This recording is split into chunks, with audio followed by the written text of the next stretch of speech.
Hello, everyone. Welcome to the Connecticut River Museum's lecture series. Thank you for joining us tonight. Happy New Year. Um, it's my great privilege tonight to welcome our speaker, Josh Shanley, author of The Connecticut River Valley Flood of 1936. For anyone interested, we also do have copies of his book in the museum shop, which can be ordered either online or purchased in person. Um, Josh has worked in emergency services since 1989, and during that time has had the opportunity to support several special operations teams as a tactical medic and rescue technician. He served as a canine handler with the FEMA Urban Search and Rescue Task Force, Massachusetts Task Force 1, and participated in the response to the World Trade Center attacks, both in 1993 and in 2001. He completed a master's degree in emergency management in 2005, and during the years that followed, chaired various committees with a focus on public health and healthcare preparedness and emergency management. He ran a consulting practice for 5 years, working with hospitals around the country on a variety of scenarios, including flu, pandemic, and full building evacuation planning. In 2008, he earned an MBA in entrepreneurial thinking and innovative practices, and most recently, just completed a master's degree in education. He has been a firefighter, paramedic with Northampton Fire Rescue since 2009 and the media project lead for the Massachusetts Fire Academy, where he builds online classes and shoots photos and videos of the Massachusetts State Police Bomb Squad, Hazardous Materials Response Unit, and technical rescue teams. He has lived and worked along the Connecticut River since 1995. And so it's my great honor to welcome here tonight to talk about his book and to share his great knowledge on the topic. So welcome, Josh. I'm also going to ask people to take advantage of the chat box at the bottom. We have a large registration group tonight, and at the end of the lecture, I'll be moderating those questions. And of course, if anyone wants to hold their question until the end, that's fine as well. So without further ado, I welcome Josh Shanley to our museum series. Great. Thanks so much, Allison and Jennifer, for having me. We were talking before we opened up the room how long ago we planned this, and it's like seems like almost 5 or 6 months ago at this point, and we were going to go live and then not. So I appreciate everyone rolling with this as we still try to figure out what this new normal is. Allison mentioned I'm actually, since the book was published, I've retired from Northampton in November.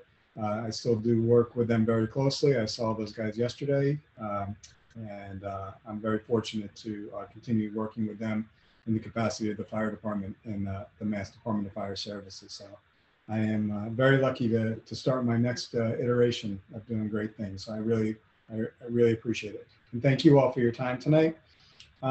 Just so I can lay out the next 45 minutes or so, what we decided that might be most beneficial for you folks is to talk about the history of the flood of 1936, but then also transition from what happened in the past to where we are going in the future. This particular group I'm excited to work with because to speak with you all, because you are all looking at this issue from the top to bottom. So here you have a quick map of what you can see, 400 miles or so from the Canadian border down to the Long Island Sound. Obviously, we're not going to have time to cover all that. The book covers 25 or 26 different locations, sort of hubs along the river during 1936 over a 2-week period or so.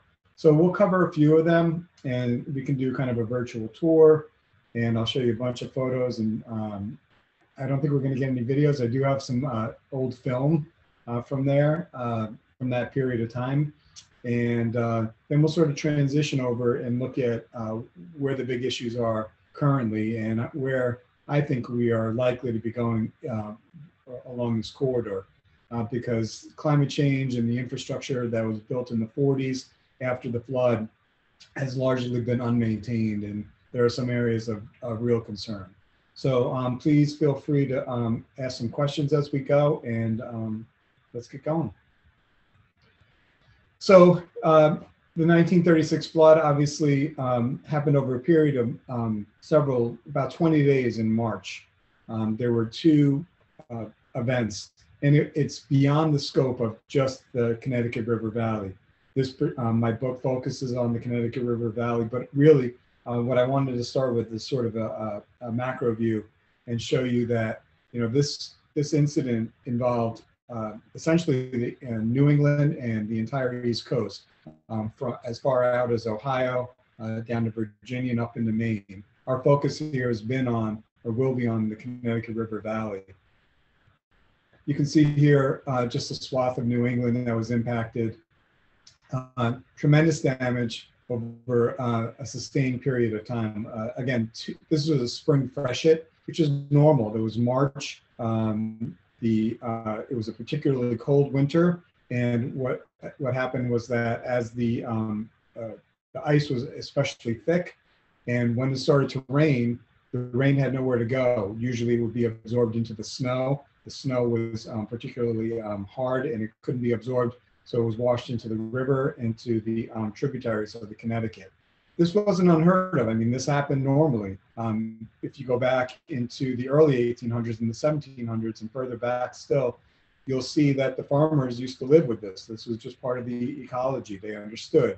But as the infrastructure and the population started to crowd around the river, and the industry started to use the tributaries for power, this became a bigger problem, right? Because people couldn't move back. They didn't move back. They started to put the river to work for them, and started, instead of living and working with the river. A lot of these documents are coming from government documents. A lot of them are available online. I also have a lot of documents. I've got a handful of originals here, but these are from the New England Power Association. So you'll see a lot of the original photos were scanned from there. There's a lot of USGS photos in the book, and you'll see tonight as well. A lot of headlines, obviously. So you'll see starting as early as March 12, and I'll break down a timeline for you here. But the first flood came, and it was relatively normal. I mean, a flood killing 2 at this time of year, you know, during this era was not unheard of. But there were subsequent landslides, railroads were disrupted, power for whatever it was at the time, and I get into a lot of the infrastructure that was up and coming, evolving around the river at the time. It was impacted, but not completely destroyed. What ended up happening, and you can see that this article was a headline from the 19th of March. It really started to kick in that this was an unusual event. There was the first storm, there was a lull, and then when that second storm started, that's when things went from bad to worse. So food was being transported via rail, and it was disrupted, and you had this compounding hazard. So you had the flood that was disrupting the infrastructure and displacing people, and people weren't able to get food, milk in this case. It compounded further because water supplies were being contaminated. So there wasn't obviously the level of science that we have today. So reports were being delivered. This one, I believe, out of Connecticut, Farmington River Valley, where the health commissioner was making announcements that it was unsafe to drink the water. Again, it seems like common sense at this point, but I'll remind you that the information that was coming out was in bits and spurts. I mean, there was no internet, right? People's phones weren't buzzing. They were getting this information largely from the newspaper and where they could from the radio, but they were being displaced from the homes. Electricity wasn't reliable, so they weren't able to to keep up with this. The information that they were getting from the newspaper may or may not be timely. So you can see the death toll rising. This report is around one of the more significant events around the flood. And I'll bring you over shortly to just north of the Massachusetts border into Vermont, the Vernon Dam. There was a lot of concern that the Vernon Dam was going to fail. Water was building up behind it. They were trying to relieve flood. But the concern was that if the Vernon Dam failed, everything downstream, essentially from the Massachusetts border at Northfield down into Greenfield, Northampton, Springfield, Hartford, Middletown, et cetera, would just be washed away. And that's probably what have happened. There was a lot of work that went in ahead of time to try to bolster the local resources. But again, keep in mind that this was a large-scale event. This was impacting the Merrimack Valley, arguably more so than the Connecticut River, but also up as far out into Ohio and up into Maine. So resources were spread thin, getting places were difficult. The roads were washed away. The trucks, for what they were, were limited in their availability to get resources. Agriculture was impacted really badly. Again, the Connecticut River Valley was known for being this center of agriculture and industry at this point, and it was largely disrupted. So President Roosevelt at the time was making an appeal around the country for resources, including finances. The Red Cross was put on point to head these resources up. But again, there was just nowhere to go, frankly. So they were really struggling at this point. By March 20, this is from the Hartford Current, the second wave of storm had come through, and Hartford was inundated. There was the Park River had run through Hartford at that point, and downtown Hartford was just inundated. So I worked for Northampton for 13 years, and we got used to floods, like many of the communities along the Connecticut River. And when the rain would come, we got used to the Mill River, in the case of Northampton, would rise quickly and then dissipate quickly. And we had flooding along the Mill River. We knew where that would come. But then within the day or two after, then we'd turn around and watch the Connecticut River rise. Such was the case in Hartford. The Park River, which ran right through the center of the city, rose quickly, flooded downtown. As it fell, as it settled, then the Connecticut River came up. So there's this 1-2 punch that everyone who focuses on these issues is well aware of. So you can see on the right column there, the river at 34 feet, and more rain is continuing to fall. So they're breaking records at this point. And these records, in many cases, still stand. Continued up into Vermont as well. So we'll do a quick tour shortly, but you can see that there are some areas no one was saved, but there were definitely arguably areas up and down the river that were impacted more than others. A lot of that has to do with the terrain under the river, the depth of the river, the stretch of the river, if there were bends in the river, et cetera. The limited number of flood control infrastructure that was there already, the amount of dams that allowed water to build up behind, et cetera.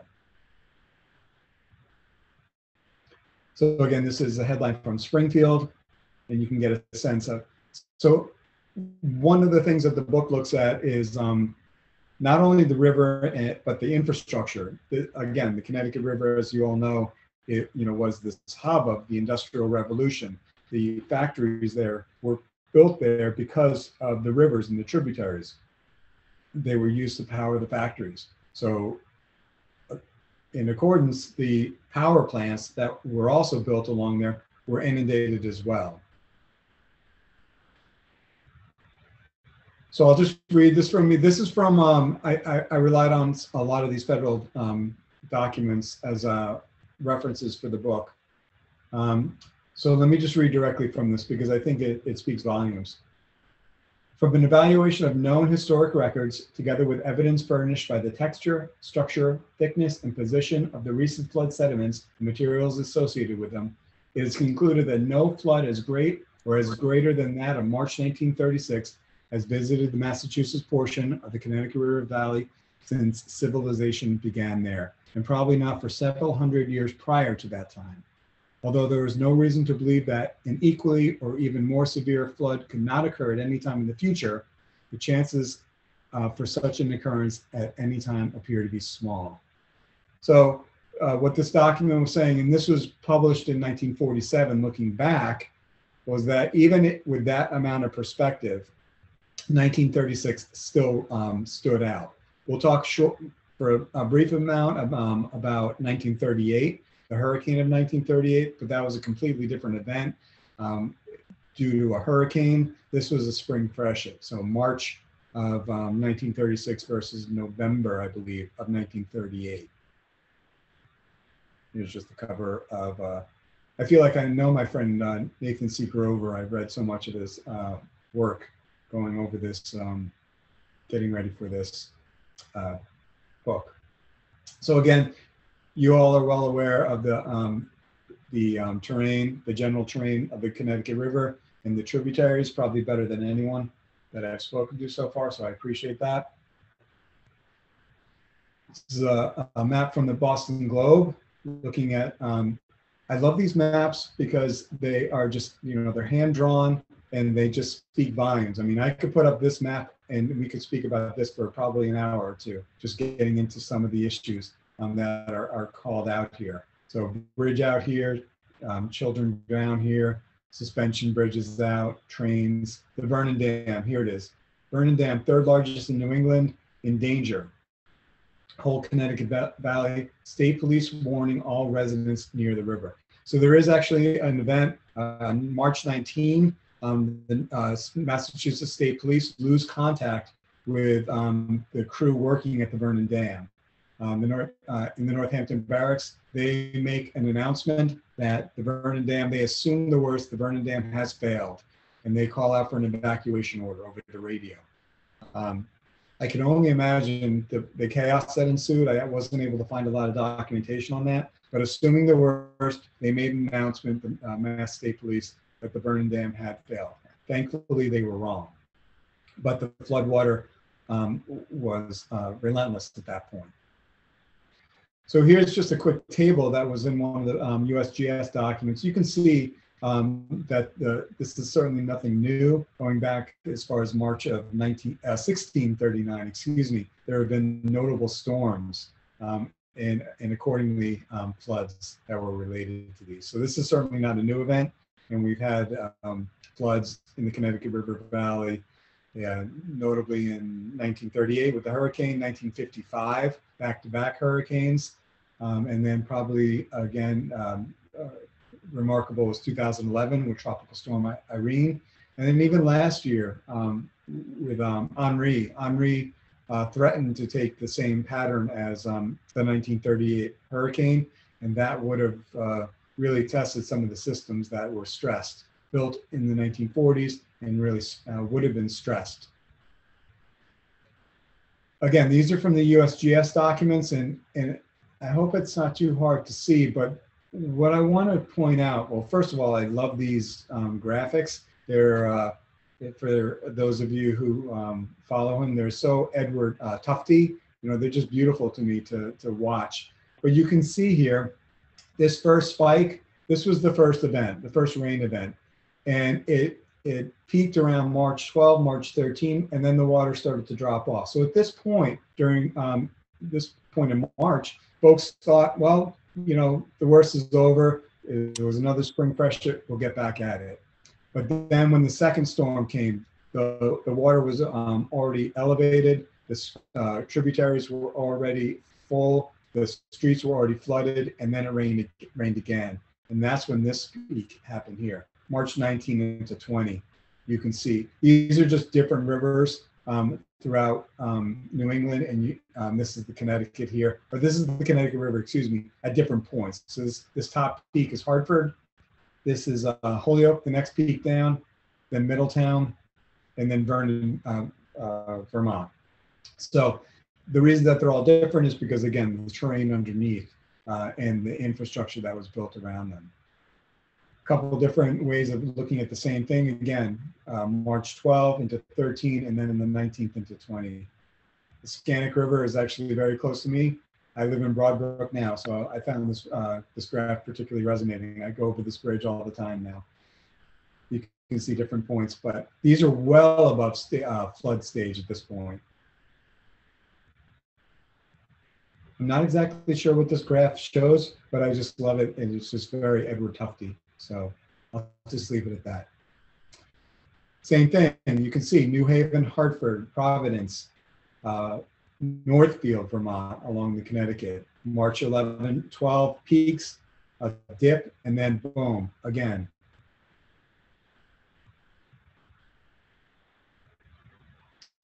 This I'll call your attention to. This is over time. The left side of your graph goes back into the 1640s. And then just to put things in scale for you, so this is the Connecticut River in Hartford, going back into the 1600s. Here on the right side is 1936. This last peak here is 1938. So 36 was arguably worse than 38, but 38 was obviously difficult as well. But 36 stands out on the Connecticut River anyway at Hartford. More historical data going back as far as 1801, and this is the Connecticut River at Middletown. So you can see the peak deep down here at nearly 30 feet, 29.9 feet, where historic floods previously had been at 22 feet. Similar gauge height curves for the Connecticut. This is at Montague. Montague arguably withstood some of the worst damage. And we have original film of the flooding at Montague and Vernon as well, because what happened was that at this point, you know, there was a flood, but news crews at this time weren't able to access. So what they did, film crews and reporters, took this dip in time and made access. They understood that this was likely to be a bad situation, particularly at Vernon and around Montague and Greenfield, and they moved into this area. I can share with you later if we have time. I actually have some original footage of the flooding and the first bridges failing at Montague, where the Millers River comes in. The Millers River and the Green River in Greenfield, that tributary, that confluence rather, just devastated. 5 bridges alone lost there. One massive bridge was pushed off its footings and floated downstream to Sunderland, and took out another bridge to Sunderland. I'll show you some photos of that in a moment. So again, this just shows the high water versus the profiles in the river. And that corresponds with the damage in the different bridges. Another Tufty-like graph. 1936 is down here, showing you just some scale and perspective on the flood crest. This particular reading was at Hartford. I think I want to get these printed and put on my walls. So this is just, again, to compare, I mentioned the floods of 1955, back-to-back hurricanes that really did devastation down in the Farmington River Valley, Naugatuck Valley, down in Connecticut. But these were still arguably not as devastating when you compared a widespread area. So the previous peak was here. 55 was bad. 1936 and 38 were arguably worse. Flood gauges from specific areas. This one is at Thompsonville on the Connecticut River. You can see again, 55 was high, but the previous, the record still stood at 1936, March 20. There were a lot of changes after 1936. The Flood Control Act, along with a lot of the other New Deal projects, they were pushed forward. They were, as you might think, and similar as these kinds of issues are today, they were contentious, they were expensive, they were arduous. They did move forward, and there was a lot of progress after that. But there was a lot of political wrangling that happened around that. It was not by any means widely accepted. There were many iterations of the Flood Control Act. The first was 1936, and then it was updated every couple of years. And what this did was allow funding to flow through that looked at not only the Connecticut River, but it looked holistically at the region. And if you look at some of the infrastructure that's built now around flooding, that's currently maintained or has been maintained by the U.S. Army Corps of Engineers, it is flood control, but it spreads miles away from the Connecticut River. A variety of levees and dikes and chutes and dams. So very interesting. You can see here, obviously we're up here in New England, but these, the Flood Control Act looked holistically at the entire United States. But look at the concentration. This is the Connecticut River Valley here, and you can just see the concentration of projects that were delivered beginning in 1936. Many of these began after 36, really picking up around 38. And the 1938 hurricane comes in, and then of course World War II starts, and a lot of these projects were shelved, and then they were finished up shortly after the World War II, and then they haven't been updated or maintained, frankly, since then. So that's kind of where we stand at this point. Flood control politics. This was published in 1953, and if you're ever looking at getting into the weeds around this issue, this gentleman at UMass, or Harvard rather, really explains a lot of the characters and the politics around it. So now we're going to start looking at some of the infrastructure around it. You know what, before I get into this, let me do a quick tour.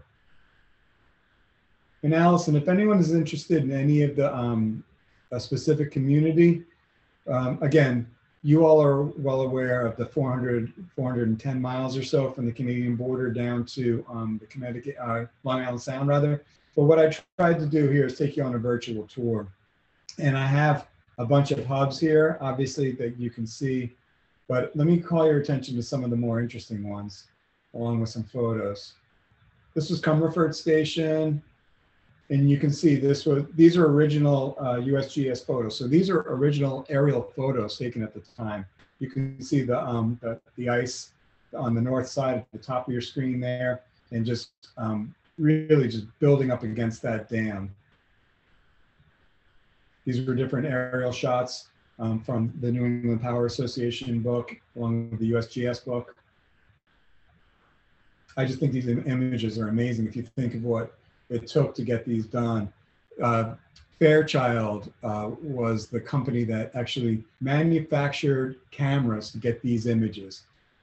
I carry a drone in my backpack now that costs about $400, and gets these sort of images. These probably cost who knows how many hundreds of thousands of dollars. Fairchild actually built a business around just doing this. This is the Cumberford and McKindo's. McKindo's is just north, but you can see this is again at the bottom of your screen here, March 20, again, out of the peak.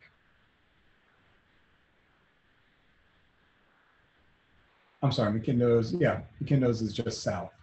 So down to White River Junction.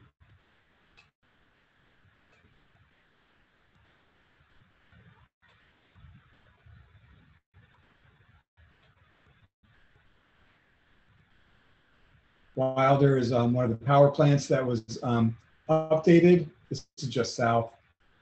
So this was a site that was politically contentious at the time and remained so into the 50s. This was before, this was early before the flood. And this was after, this was the dam at the time.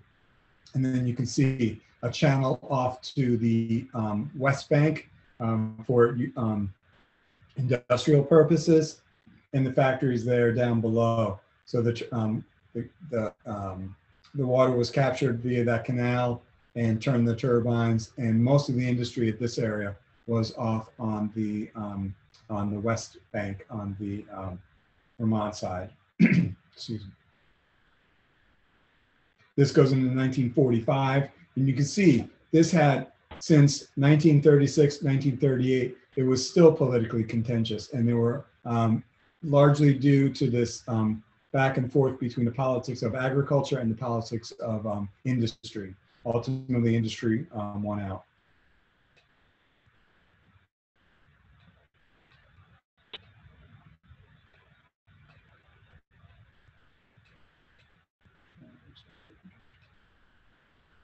Here's White River Junction, which I found fascinating. Obviously a hub of railroad and rivers, the tributaries there. 1,000 in-hospital isolated as ice and water battles mills and rivers and bridges. So people were isolated in hospitals, unable to get access, cut off from utilities, no electricity, freezing temperatures essentially. These maps, these are Sanborn maps. I've got dozens of these collected now. This is the Connecticut River and the White River coming in. You can see all of the industry that was built up around here. The railroads going across, the bridges going across, all completely devastated during this time. These are just beautiful maps, if you like that kind of thing.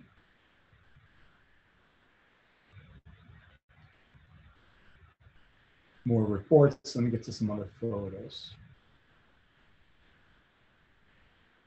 Traveling south down, Bellows Falls, similar situation, right? Industry. This is a picture from the cover of the New England Power Association Journal that shows the power plant there in the White River Junction. 3 bridges crossed in less than a mile here. One of them stood. You can see all of the precipitous drop there, but I think it's 75 feet drop over a couple hundred yards there, which made it an excellent place to build a power plant. This is north of the bridges and dams, rather. You can see how the agriculture, or you can imagine how the agriculture, it was damaged there. You see trees, those were fields where crops were grown. That's on the New Hampshire side. For some reason, and I find it fascinating, a lot of these disasters, floods, were memorialized in postcards. So I spent a lot of time and a lot of money, frankly, on eBay and getting these original postcards. But this is Bellows Falls, and you can see the arch bridge in the background. It was damaged from ice that built up upstream. It didn't collapse, but it was damaged to the point where it needed to be repaired. This is a railroad bridge, or a tunnel rather, in Bellows Falls. You can see sandbags here. They were trying to protect it. This is a B&M railroad tunnel. I believe that tunnel's still there. They've actually had to lower that tunnel by digging out and making way for larger locomotives over time. I think they've done that now 3 times. More electrical infrastructure. This is just near the dams, and you can see how it was damaged. Devastated, really. This is on the just south of the dams on the Bellows Falls side, on the Vermont side. Similarly, you can see the 1936 peak. In comparison, 1927 was another flood that I neglected to mention, but also quite devastating, mostly into northern Vermont. A lot of devastation there. And more Sanborn maps. Let's see. We can go down to Vernon.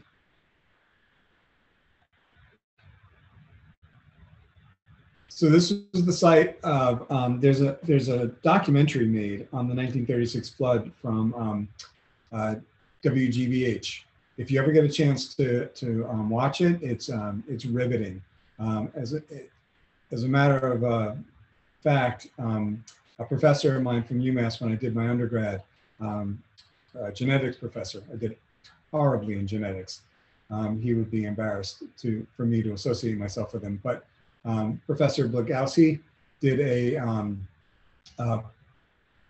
documentary, a film documentary, where he interviewed the men that protected this station, and to hear them tell the stories in their own words was so amazing.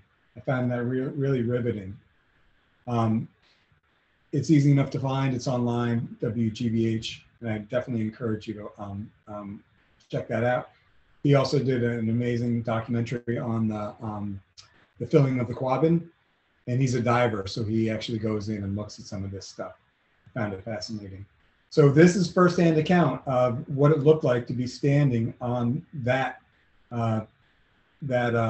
alleyway around that trellis. Look at that. That's raging, and you can see off in the distance, up on the upper right corner, some of the electrical infrastructure. There were men that were actually rappelling or zip lining across the river at this point to protect this infrastructure.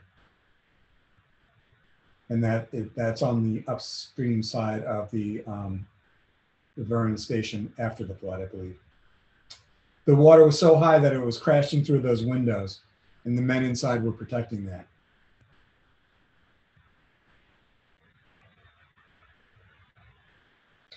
Here's an article that highlights that situation with the Mass State Police made that announcement that the Vernon Dam had failed. I believe that was, yeah, this is from the Brattleboro Reformer. This was March 19, 1936. Thankfully, it was an error. I do want to get down to Montague, and then we'll get down into Middletown, I believe, and then we'll probably leave some time for questions. But at the tributaries, we can go along the tributaries, the Deerfield River and the Millers River arguably took a huge amount of damage here. So we can start out in Athol along the Millers River. Again, tributary, these factories were built because of the current there. And this was another postcard. But you can see the factory here was just torn away. Ice flows just rammed into that factory at the Starrett Mill. There was, I believe they make cutlery, and it just tore that corner away. And you can see the ice building up. And here's what it looks like inside. Here's men trying to clean ice chunks out of that area. I believe that was their cafeteria. And that is, yeah, that's the lunchroom at the Starrett building. It gives you some perspective on how much ice there was at that point. So on top of the water and the flood damage was the ice. This photo resonates with me because I came across, and there are a bunch of them in the book, but just these people staring at the water, because at this point, I believe this was around March 19, March 20. Again, keep in mind, it's freezing. It's not freezing cold. It's 30 something degrees. And you can see this is a neighborhood in Athol. They don't know, right? They've been displaced from their homes. It's a mill town. They've lost their jobs essentially. People thought that this was going to, that they were through the worst. And now again, it goes from bad to worse. So there's just so many pictures of people just staring at the water. And I found that, well, sad, but fascinating at the same time. There's the Millers through downtown Athol, if you're familiar. I think I have a video.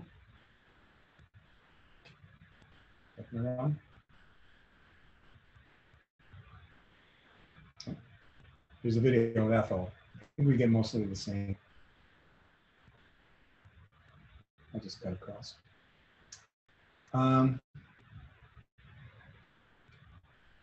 Turners and Montague, you can see this concentration right in here. This area right in here was really just devastated. 5 bridges between Turners and Montague were lost between the 19th and the 20th. I'll just give you some sense of the size of the bridges there.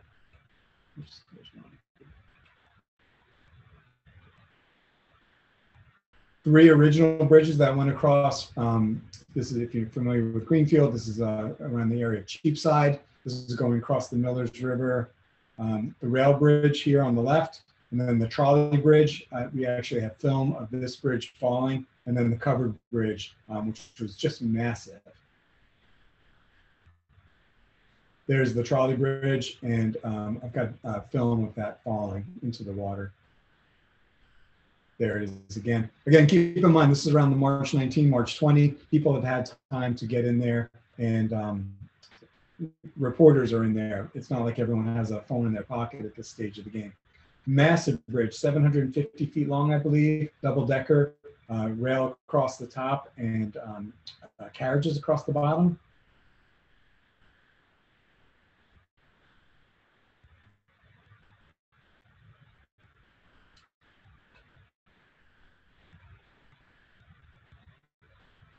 And then Northampton, I am biased towards Northampton, having family there. The Coolidge Bridge, of course.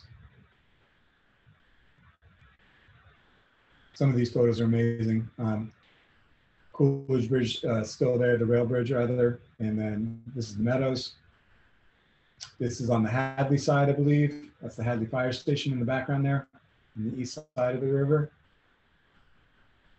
This is an original photo from USGS, and you can see the bridge there.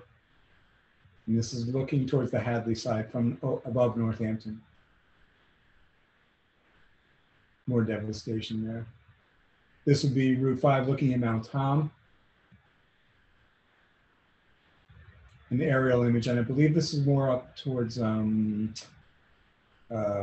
Hatfield. I believe this is more of the curve towards Hatfield. This is going to be a problem later on. We can start transitioning, but you can see these curves in the river, and that's where it becomes a real issue. Allison, was anyone interested in seeing any community specifically? You get the sense of the devastation. If anyone would like to look specifically at any of those communities, just put a note in the chat box, and I will relay it to Josh, and we can zoom in. So what I want to do is I want to start looking, and I'll start wrapping up, but I do want to highlight some of the infrastructure that was built after, because it mostly hasn't been maintained, excuse me.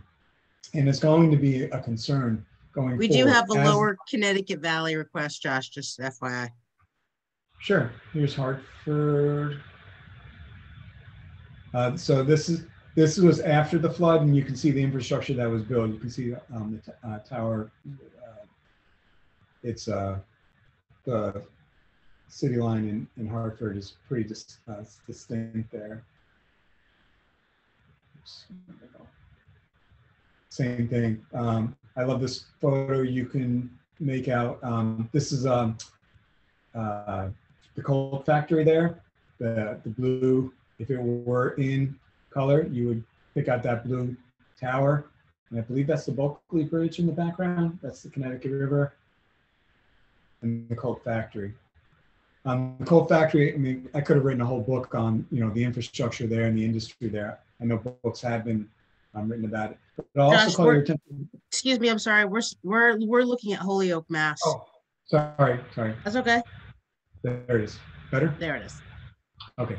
So you can see the coal factory there in the center with the blue iconic tower. And then I'll call your attention to the all the oil tanks. So think about all the contamination that was just unleashed there.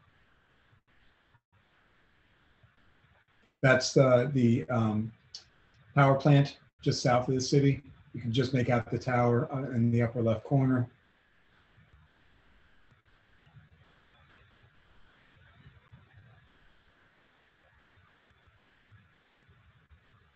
And then the Park River. Again, we could write a whole book on just the history of the Park River in Hartford itself. Aerial images, Fairchild images of Hartford. This was March 22 of 1936.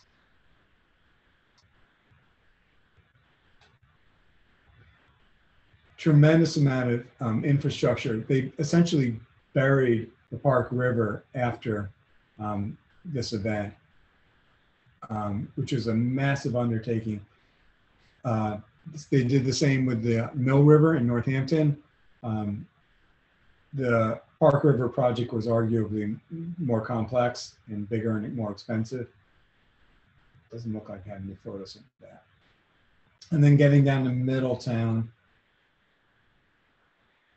the devastation around Middletown was significant. That's Portland, Connecticut on the far side.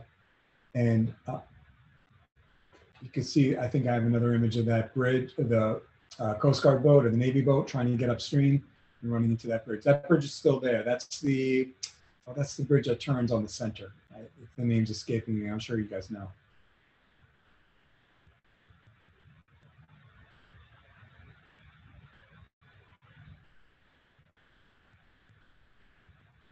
Again, Middletown was really inundated. The gauge was at Portland, on the Portland side. That's the original Portland passenger bridge. Was taken out. It was a massive undertaking to build this thing. It was the first electrified bridge, the first bridge with lights, incandescent lights at the time.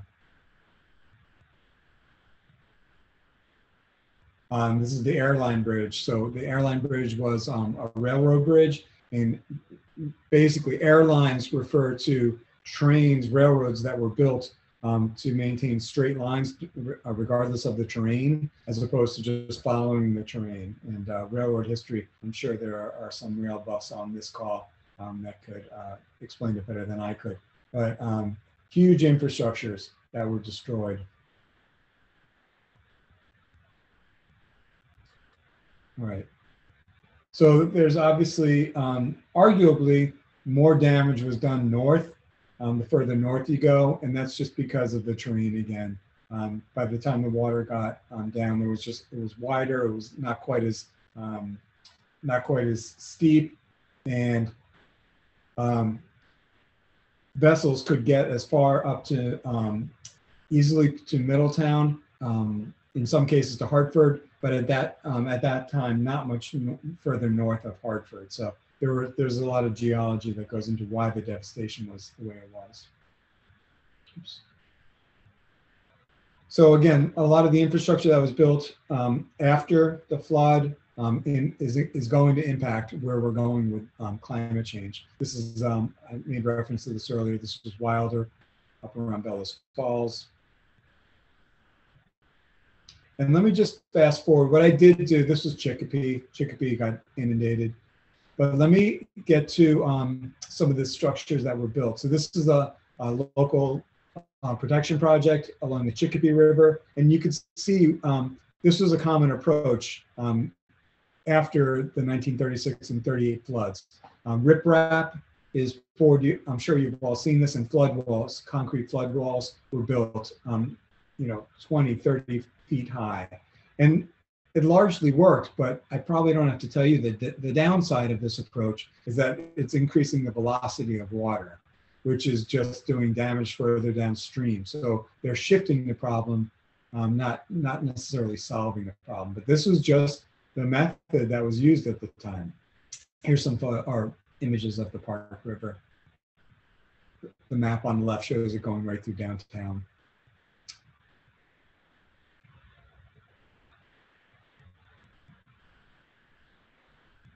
So there's some photos of the actual conduit being built. Massive, massive undertaking. The Mill River, also another massive undertaking, not quite as big. They relocated the Mill River from downtown Northampton, moved it just south.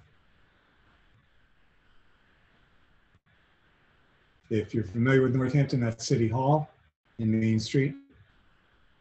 And there's the Mill River in its original place.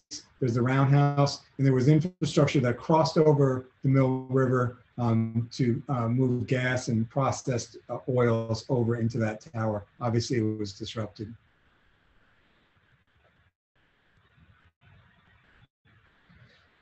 So Northampton, I'm biased towards Northampton. This was original plans from that I got from Northampton DPW that show the the plans to move the Mill River. I just found it fascinating. But I think Northampton stands out because it's just exemplary of a lot of the issues that are going on up and down the Connecticut River. So obviously there are specifics that will, be borne out no matter where you are. But this is the actual Mill River reconstruction. That's right near Smith College, if you're familiar.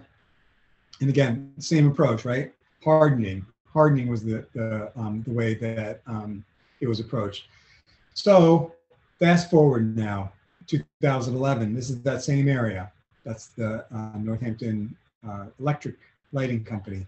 This is the same building off on the left. This is looking from one of the dikes in the area of Smith College. Look at all the infrastructure that's there, and then I'll call your attention. This is the flood wall that hadn't been put up. I was actually working in Northampton at that time, and that flood wall hadn't been put up since 1955. These are photos that we actually took ourselves during Irene. But as I start wrapping up, you can see the challenges here, the levees. You could show just about any community up and down the Connecticut River, and they're going to be dealing with these same issues. And the problem is the populations have shifted towards these areas and are still there.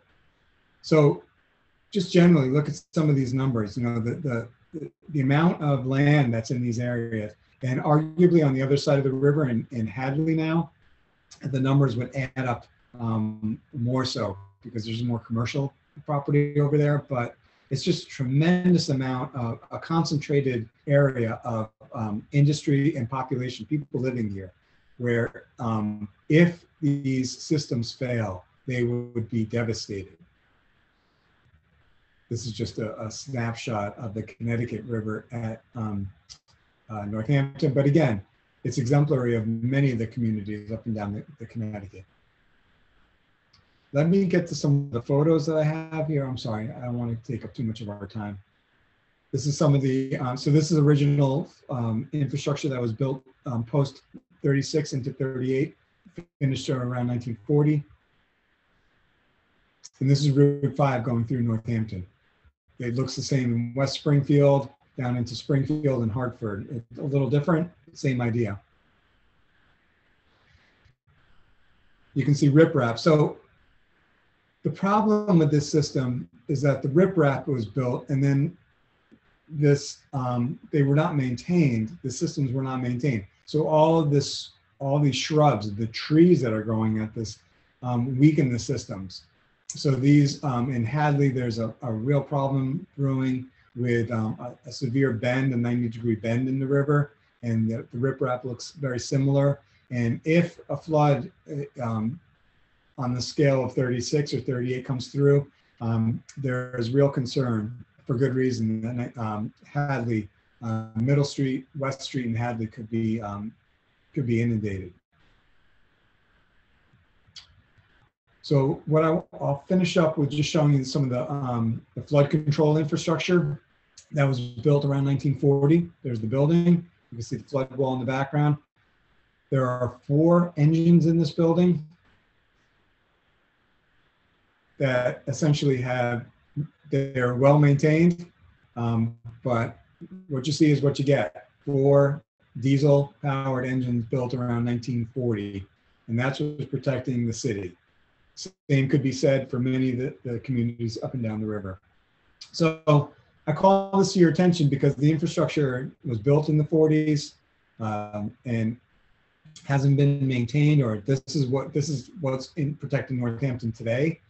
And you can see the potential for problems in these areas. When these engines fire up, they shoot a stack of flame out the top that is about 25 or 30 feet tall when they're fired up on a routine basis to test. I do love getting in this building though and taking some photos. These are not my photos, by the way, but they're beautiful. I will start to wrap up now. I'm running right up into 7 o'clock. So I apologize, Allison. Are there any questions I can ask or answer rather, or something I that we do. want to? I encourage everyone, put your questions right in if you have them. There is one here. Where's my glasses? This is a question from Barbara Burt. You spoke about contaminants and fallout from the flooding, especially downstream. Has there been any studies done on this from 1936 and lessons learned for the future? Not that I'm aware of. I mean, I know that, again, I'm well aware of the group I'm speaking to, so I'm sure there are people that know more about this than I do.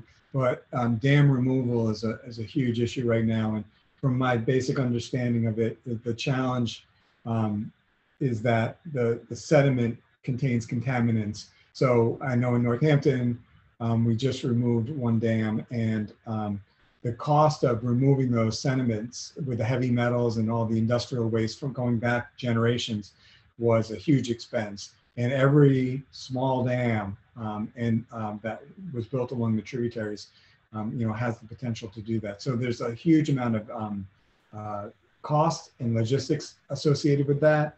And the question becomes, is it practical? And that opens up a whole new set of conversations. So to answer your question, not that I'm aware of. So I can make a remark here that we worked on Wethersfield Cove and looked at the pollutants that have accumulated in there, but all our cores bottom out on the 1936 deposit because I put a big layer of sand in there, and that's where all our cores kind of stop on that coarse material. But so we do have a record since then. There you go. Thank you, sir. I appreciate that. I'm well aware of who I'm speaking to, and I get outside my lane pretty quickly. So I appreciate that. Thank you, sir.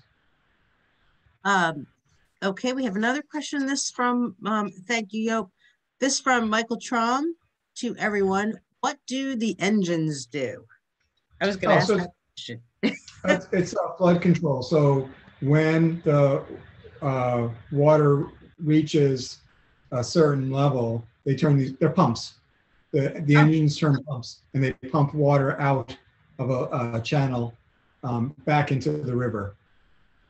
And this is pretty typical system up and down the river at this point. There, who knows how many of these flood control buildings there are up and down the river.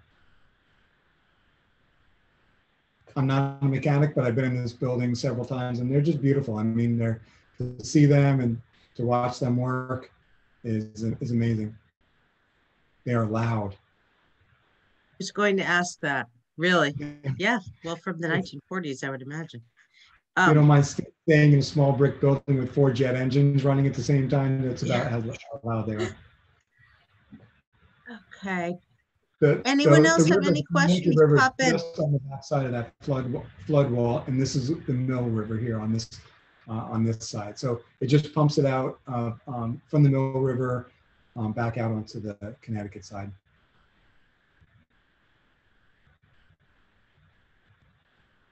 Again, I've got some more questions popping up. All right. This is from Yope to Vericamp to everyone. The parking lot at the Hadline Ferry has a pole with the water high stands. Very visual. I walk my dog there often. And the 1936 water level is way above my head. And if you know Dr. Vericamp, you know he's a tall guy. So that's high. That's interesting because I lived right near there. I did not know that. Yeah, there's a couple of flood markers. There's one right downtown Northampton, and the one at Skinner Mountain is pretty well known on Route 47 in Hadley. Yeah. This is from Noel. The aging infrastructure is concerning. Is this on the radar, i.e., people presenting with recent talks of investing in the infrastructure? Yes, as a matter of fact, I gave testimony to the Massachusetts State Congress late last year around this issue, and I used the Oxbow in Northampton as to highlight the issue. I mean, just briefly, if you ever want to geek out on the Oxbow, I wrote a whole blog post on it. But you can see this bend in the river around Hadley? So this is one of several 90-degree turns. The area of concern here is the riprap that's on the north side of this bank, right? Here is the Oxbow, and that land wasn't always there. I think it was around 1840. A flood event created that. So there was actually someone's going to have to fact check me or get me the information. There's a very well-known painting of the Oxbow before it flooded. So Yes. From the Skinner side down, the name is escaping me now. It's a very well-known painting. I think it's hanging at the museum in New York. But anyway, the concern is that this happens again here to the north. And yes, it's rip-wrapped, but the system was put in the 1940s. And if I lived on West Street in Hadley and Middle Street, I'd be concerned. So yes, and they are well aware of it. I just got an email today. There's a climate summit. The Hadley Climate Summit is coming up early in a few months, which I was only just recently made aware of. So yeah, if I lived in Hadley, I'd certainly be concerned here too. Okay, this is from Kim Leventhal. Yes, Kim, this will be available to rewatch. Josh is graciously allowing us to put it on our webpage. I believe that we put all of our lectures on our YouTube channel. But if you have any questions, you can always call the museum and we'll make sure we connect with it. This is from Noel that says, hi, Yope. And let's see, we keep going. Michael, hold on. This looks like a direct message. Oh, thank you. Thank you for Michael Trump. Does anyone else have any questions or anything they'd like to add? Anybody?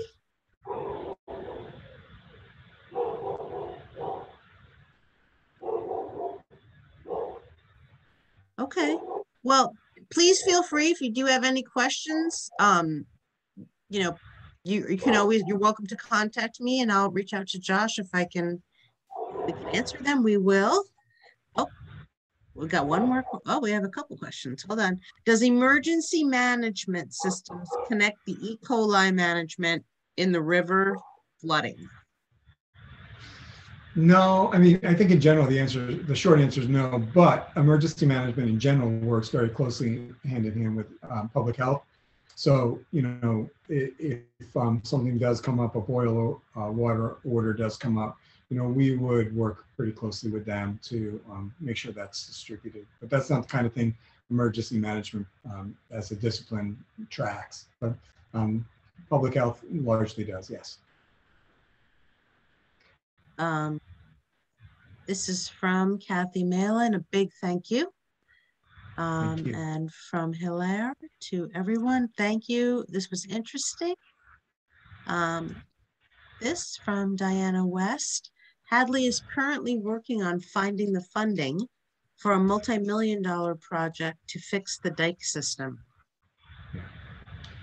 Yeah, there's funding out there, and I mean, right across the river in Northampton, we're a little better off because we're just happen to be on the, on the other side of the bend there.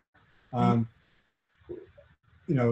hazard mitigation grant programs, the HMGP, there are definitely funding programs out there. These are huge projects that are that deal with a lot of issues when you start, really digging into them. So.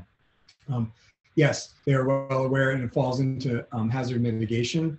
To digress into emergency management speak for a moment, the challenge is, and this is what I spoke to the state senate about, was do these projects factor in climate change? And are these systems being built and rebuilt not only to the standards that they were built initially, but to the standards that we can anticipate, with these changes in weather patterns, droughts followed by severe spikes, deluges followed by more droughts. So the systems that were built then aren't necessarily going to stand up to what we're looking at going forward. That's the challenge there. And then trying to find the funding that are going to, quote unquote, overbuild these systems. Irene is a good example. Irene arguably did more damage in Vermont and by ripping out culverts. In Vermont, my understanding is that the culverts were built out to about 25% of what their size was initially. In Massachusetts, around Hawley and north of Greenfield, those communities, I think they were largely replaced with the same sizes. So if and when it does happen again, like we were threatened with last year with Henri, are they going to stand up? And I'd be concerned. I am concerned about that, and I expressed my concern. So that does look forward, to what we may be dealing with going forward. Anyone else have anything to add or ask? No? Well, on behalf of the museum, I thank you so very, very much for sharing this with us. And as I mentioned earlier, we do have the book in our gift shop. Please feel free to stop in, or you can go online, I believe, and order it. I just wanted to mention a couple of upcoming things. We are beginning in March going to be doing Eagle cruises on River Quest right from the museum. You're all welcome to come. Josh, I hope you can come down and go on it. Very cool. We have a great speaker next month, Dick Shriver, the publisher of Estuary Magazine. And then in April will be the opening of our new speed exhibit, hydroplane racing on the Connecticut River, as well as a great talk from Dr. Rick Friswell from Wesleyan, who will be presenting his new book, Merchants of Deceit, which is about the opium and slave trade on the river. So it should be really interesting. So thank you all very much for coming, and stay safe and well, and have a nice evening. Thank you so much, Josh. Appreciate it. Thank you, Allison. Thank you, Jennifer. Thank you. Thanks, everyone. I appreciate it. Thank you so much. Thank you. Thanks, everyone. Very interesting. Thank you. Thanks. Thank you, sir.